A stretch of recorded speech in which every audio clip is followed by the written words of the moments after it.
नमस्कार दोस्तों, आज हम बात करते हैं कि मेल्स में इनफर्टिलिटी के लिए क्या टेस्ट किए जाते हैं।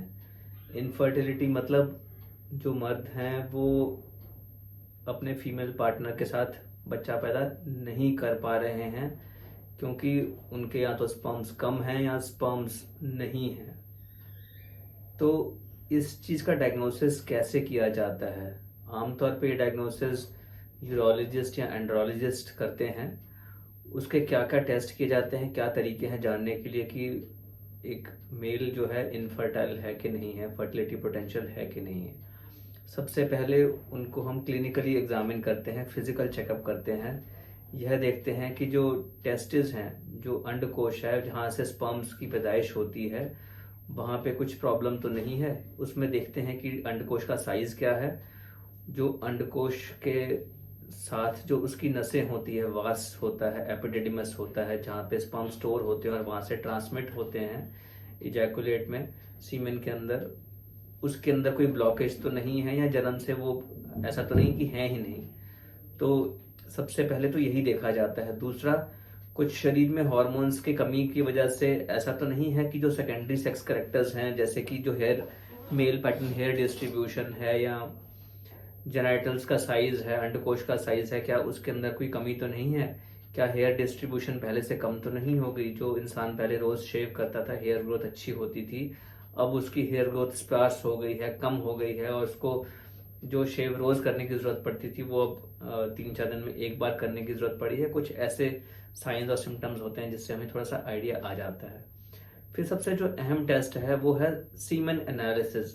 सीमन एनालिसिस मतलब वीर्य की जांच। वीर्य की जांच जो होती है 2-3 दिन के एब्सटिनेंस के बाद लेने के लिए सलाह दी जाती है। एब्सटिनेंस मतलब 2-3 दिन तक सेक्स नहीं किया होना चाहिए या मैस्टरबेट नहीं किया होना चाहिए। तो जो सीमन सैंपल है वो जो है फ्रेश सीमन सैंपल दिया होना चाहिए।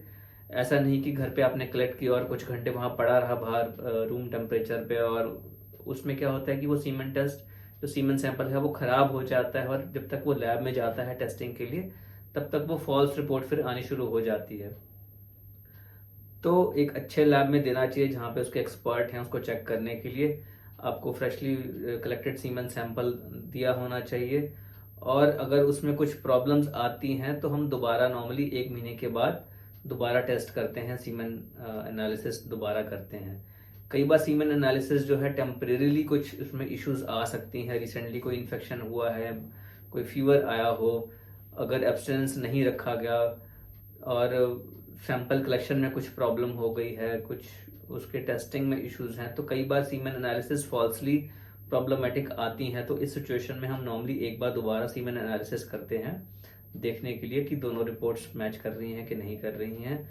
फिर होता है कि हम कुछ ब्लड टेस्ट करते हैं, जैसे हार्मोन एनालिसिस करते हैं जानने के लिए जो हार्मोन्स होते हैं जिसकी वजह से स्पर्म्स पैदा होते हैं, वो हार्मोन्स चेक करते हैं। टेस्टोस्टेरोन हुआ, एफएसएच, एलएच, प्रोलैक्टिन, ऐसे कुछ हार्मोन्स हैं जिनको चेक करने से हमें आइडिया आता है कि बॉडी का जो हार्मोन लेवल्स हैं क्या वो सही हैं स्पर्म्स बनाने के लिए, अंडकोश को मेंटेन करने के लिए क्या वो सही है कि नहीं है।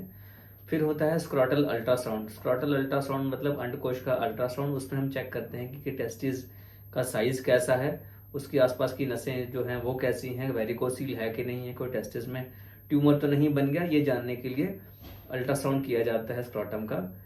फिर होते हैं कुछ ऐसे टेस्ट, जैसे दूसरे किस्म के कुछ ब्लड टेस्ट हुए देखने के लिए कि कुछ हार्मोनल इश्यूज कुछ और तो नहीं है, डायबिटीज अनकंट्रोल्ड तो नहीं है। कभी कभी यूरिन टेस्ट करना पड़ता है जानने के लिए कि कोई इन्फेक्शन तो नहीं है।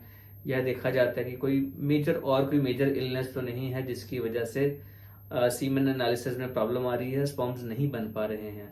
फिर होते हैं जेनेटिक टेस्टिंग। कभी कभी कुछ जेनेटिक कंडीशंस होती हैं, जैसे कि सिस्टिक फाइब्रोसिस है, उस कंडीशन में हमें डायग्नोज करना पड़ता है कि कोई ऐसी जेनेटिक रीजन तो नहीं है जिसकी वजह से स्पर्म्स प्रोडक्शन जो है वो नहीं हो पा रही है, सीमन नहीं बन पा रहा। ये सब टेस्ट करने पड़ते हैं। ये सारी जानकारी, ये सारे टेस्ट सब में ज़रूरत नहीं होती है। कई बार एक सिर्फ क्लिनिकल एग्जामिनेशन और सीमेन एनालिसिस ही सफिशिएंट है कुछ लोगों में, बाकी एडवांस टेस्ट भी करने पड़ते हैं। ये सब टेस्ट जानने के बाद आइडिया आ जाता है कि हमें किस वजह से स्पर्म्स नहीं बन रहे हैं या इनफर्टिलिटी हो रही है, तो उसके हिसाब से उसका ट्रीटमेंट किया जाता है। कई बार सिंपल मेडिकेशन से ये चीज़ें ठीक हो जाती हैं, और कई बार कुछ सर्जरीज करनी पड़ती हैं, माइक्रो सर्जरीज करनी पड़ती हैं करेक्शन के लिए।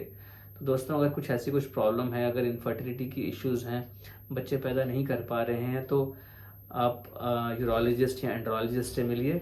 मैं डॉक्टर अमन गुप्ता, यूरोलॉजिस्ट और एंड्रोलॉजिस्ट और male sexual health expert, Fortis hospital, Vasant Kunj, नई